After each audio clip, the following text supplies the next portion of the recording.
Parashat Shelach Leja, capítulo 13, libro de Bamidbar. Y Adonai habló a Moshe diciendo: los episodios de Miriam y de Korah y de los exploradores se suceden en determinado tiempo, pero realmente el de Korah precede al de los exploradores. La maledicencia y el castigo de Miriam se ubican en Hatzerot, el día 22 de Sivan del segundo año de la salida de Egipto. En efecto, el día 20 del mes de Iyar, la columna divina se apartó de la tienda de asignación e Israel la siguió durante 3 días. Y el 22 de Iyar llegaron a Kibrot Hataba'á, donde consumieron las codornices y permanecieron durante un mes. Esto nos lleva al día 22 del mes de Sivan, día de su partida para Hatzerot. Los exploradores no fueron enviados sino el 29 de Sivan, ya que su viaje duró en total 40 días, que terminaron el 9 de Av, pero fue desde el desierto de Parán de donde partieron, de manera que los israelitas no descansaron sino 7 días en Hatzerot, y es durante este lapso cuando se desarrollaron los sucesos concernientes a Miriam y Coraj. Queda por saber el por qué la Torá nos relata la revuelta de Korah después del episodio de los exploradores. Este no es ciertamente el único lugar que no sigue el orden cronológico. Nachmanides ha buscado reducir el número de estos casos, pero en el Midrash, en el Salmo 3, Rabí Eleazar enseña por qué razón la Torá no sigue el orden cronológico, porque los hombres podrían entonces resucitar a los muertos y realizar milagros. No, dice el profeta Yeshayahu, ¿y quién como yo puede proclamarlo? Que lo declare y lo aclare delante de mí, como yo lo he hecho desde que escogí al pueblo antiguo, y que declare las cosas que suceden y las que ocurrirán. Pero ¿por qué precisamente en este lugar del relato de los exploradores el orden cronológico no ha sido respetado? Rabí Aramá parece preferir la explicación siguiente. La Torá ha relatado el episodio de los exploradores y el de Miriam seguidos, porque ellos describían un pecado de la mismísima naturaleza. Se trataban ambos casos de maledicencia, incluso si el sujeto era diferente. Aquí se trata de la tierra prometida, en el otro de Moshe. La falta de Korah era completamente distinta. Esta introducía en Israel la disensión inspirada ciertamente por la ambición y constituía de alguna manera una advertencia para el futuro, como ha sido explicado y dicho en el Pirkei Avot 5:20, sobre Mahloket Korah Behol Adato, la disputa de Korah y su congregación. Envía hombres que exploren la tierra de Canaán, la cual voy a dar a los hijos de Israel. Un hombre de cada una de las tribus de sus padres enviaréis, siendo cada uno príncipe en ellas. Se han propuesto diversas explicaciones para dar la razón del fracaso total de la misión de los exploradores en Canaán. Si se refiere sencillamente al texto de la Torá, el Talmud en Sotá 34b, y a los sabios del Midrash, los exploradores han denigrado al país. Aterrados por el gigantismo de sus habitantes, han reconocido no obstante las cualidades de la tierra, la cual efectivamente manaba leche y miel, pero han pecado por falta de confianza en el Eterno. No es en presencia de toda la asamblea del pueblo por lo que ellos presentaron su informe maledicente, sino en las tiendas y en privado. De esta manera han descorazonado y desmoralizado a Israel. Calumniar al país de Israel se considera como una falta muy grave. Rabí Meir Simcha de Dunamburg decía frecuentemente: mirad la diferencia entre el amor que tiene Dios por el país de Israel y por aquel a quien él reivindica por sí mismo. Luego del pecado del becerro de oro, Dios ha concedido fácilmente su perdón a Israel y ha dicho: ve, conduce al pueblo. Pero cuando el pueblo, luego de la declaración de los exploradores, este es un país que devora a sus habitantes, ha rehusado ir allí. Esta falta no ha sido perdonada y esta generación ha sido condenada a perecer en el desierto. Nachmanides va, sin embargo, todavía más lejos al tratar de definir el pecado de los exploradores. ¿O habían respondido en lo esencial a las mismas preguntas del Midrash y de Moshe? Su problema no residía en la difícil conciliación del realismo político, la lucha por la conquista del país, con la confianza en Dios. Su exigencia de explorar el país ciertamente no era injustificada, pues era natural que los futuros conquistadores se informaran sobre su itinerario y sobre las debilidades del enemigo que tendrían que enfrentar. Sin duda Egipto no estaba lejos de Canaán y se conocían bien los detalles con relación a los estados vecinos, pero los judíos que habían vivido como esclavos no estaban al corriente. Los exploradores pensaban que no se debe de contar con un milagro. Pesajim 64b y Kidushin 39a. ¿Acaso no afirma el mismo Tanaj: el caballo es preparado para el día de la batalla, pero la victoria es del Eterno? Mishle 21:31. Allí donde ellos se han demostrado culpables es cuando, imbuidos de realismo político, no han intentado elevar la valentía de los hijos de Israel, de insuflarles alegría y entusiasmo colocando su confianza en Dios. Por eso han fallado en su misión. ¿No había también algo de herejía en su propósito? Cuando ellos exclamaron: busquemos un jefe y regresemos a Egipto, ¿no daban a entender que allá no había ni Torá ni misbot a seguir? ¿O era tal vez un caso de idolatría, que era posible expiar si era involuntaria, pero que extrañaba la pena de caret cuando se perpetraba con todo el conocimiento de causa? A todas estas consideraciones debemos agregar los rumores que corrían en el campamento acerca de Moshe. Unos días antes, Eldad y Medad habían profetizado que Moshe iba a morir y que Yehoshua acompañaría a Israel a Canaán en su lugar. Ahora bien, ellos ya habían alcanzado prácticamente las fronteras y se preguntaban, con razones muy comprensibles, si Yehoshua, con su juventud, sería capaz de llevarlos a la lucha contra los poderosos y bien armados enemigos.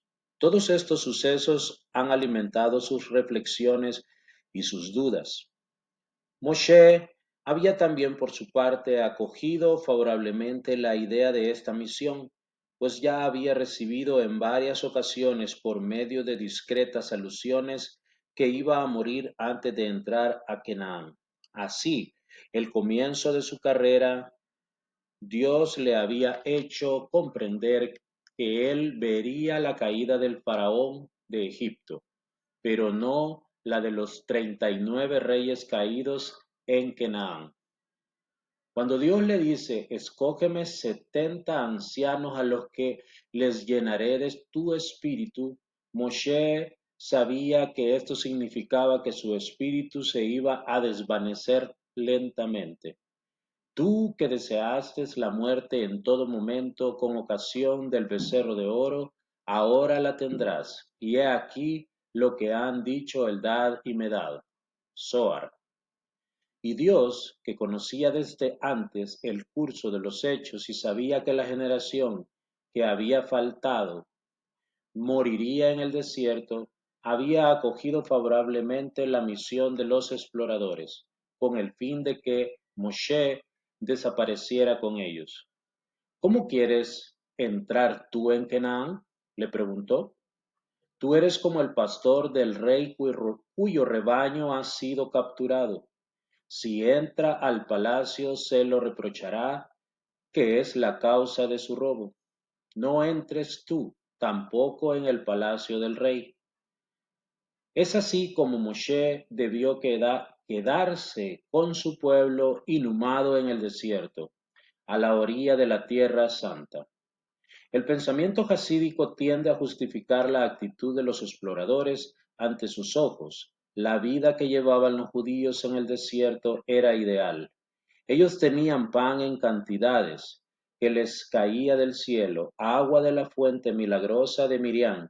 Sus vestiduras no se gastaban.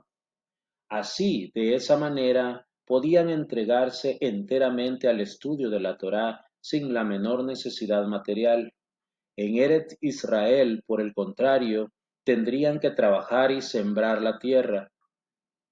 Es por esto que los exploradores querían quedarse en el desierto, desconociendo el verdadero ideal del judaísmo, que exige trabajar el suelo aplicando las numerosas misbot que ello implicaba, para elevar la tierra prometida al grado superior de tierra santa.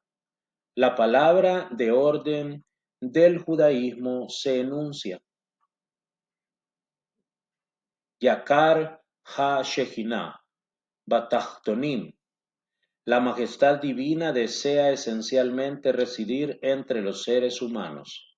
El Zohar va aún más lejos y le atribuye a Moshe intenciones todavía más abstractas. Cuando él le preguntaba a los exploradores como último detalle por constatar en su misión si hay un árbol o no, Hayesh ba etz Haim. Moshe sabía perfectamente que había un árbol en la tierra prometida, pero era el Etz Haim, el árbol de vida. En lo que pensaba el Etz Haim, el árbol de la vida, para todos aquellos que lo sostienen. Simboliza así la Torá. Él quería saber si la atmósfera en la tierra prometida era sana y exenta de toda contaminación que impidiera, como había sido el caso de Egipto, que el pensamiento se elevara hacia Dios. Pero los exploradores no llevaron más que un puñado de uvas pasas, de granadas y de higos. Ante esta respuesta negativa a su expectativa, Moshe renunció a obtener informes sobre la Tierra Santa hasta el día en que, antes de su muerte, Dios se la permitió ver. Envía. Rashi explica: a tu iniciativa. Yo no te lo ordeno. Si tú lo deseas, envíalos. ¿Por qué los israelitas habían venido a decirle: quisiéramos enviar algunos hombres adelante? Moshe había consultado a la majestad divina, quien le había respondido: yo les he afirmado que el país es bueno, como se dice en Shemot 3:17, y por vida vuestra yo les daré la oportunidad de equivocarse, a raíz de recibir precisamente el informe de los exploradores, de manera que ellos no heredarán la tierra. Esta explicación de Rashi es rechazada por Nachmanides. Según él, Moshe no ha seguido el consejo de la majestad divina, la que a simple vista ha probado con estas palabras su iniciativa, exigiendo, sin embargo, ya que en general 2 exploradores eran suficientes para rendir un informe completo de las condiciones de un país enemigo, que cada una de las 12 tribus fuera representada para que la responsabilidad fuera igualmente compartida entre todas. Los argumentos de los hijos de Israel estaban sobre todo inspirados por una carencia de confianza en Dios. Según los Midrashim, estos argumentos estaban rodeados de una aparente lógica. Por ejemplo, hace mucho tiempo que nos encontramos en el desierto. Las nubes nos han protegido al frente y a la retaguardia, pero ellas nos abandonarán al llegar a Canaán. Es por esto que queremos saber cómo es el país. O si no, los canaanitas temen un ataque nuestro y han escondido sus tesoros. Nosotros queremos ir para tratar de encontrar el escondite. Y también, ¿no nos has dicho que un ídolo que no recibe más sacrificios puede ser utilizado, pero que en caso contrario debe destruirse? Pues bien, queremos saber qué ídolos adoran los canaanitas y a cuáles ya no les rinden culto. A todos estos pretextos Dios replicó: Esta no es la primera vez que ellos desconfían de mis promesas. Ya en Egipto me han avergonzado y esto se ha convertido en costumbre entre ellos. Yo conozco el verdadero motivo de su deseo de enviar a los exploradores. Si tú lo quieres, hazlo, pero no digas que fui yo quien lo ordenó. La palabra de Moshe referida al comienzo del Tedevarim, la propuesta me ha complacido, parece integrarse bien a todo este contexto y se comprenden entonces las palabras divinas. Envía tú por tu propia iniciativa. Sin embargo, Moshe ha pronunciado esta palabra en oportunidad de la amonestación que dirigió a Israel.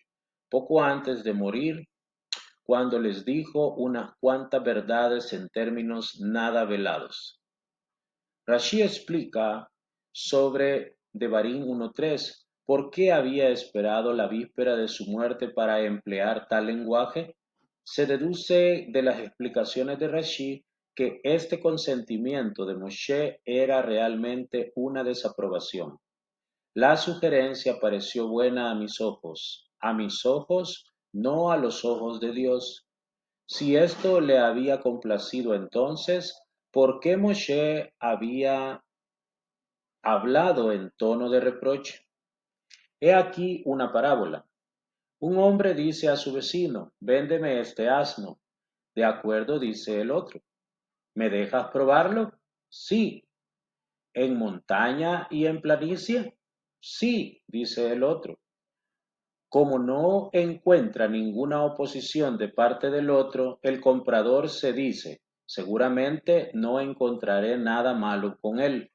Enseguida le propone: toma tu dinero, no lo voy a probar. De la misma manera, yo, Moshe, he aceptado vuestras palabras en la esperanza de que consideraréis vuestra decisión al ver que yo no hacía objeciones, pero vosotros no habéis cambiado de opinión.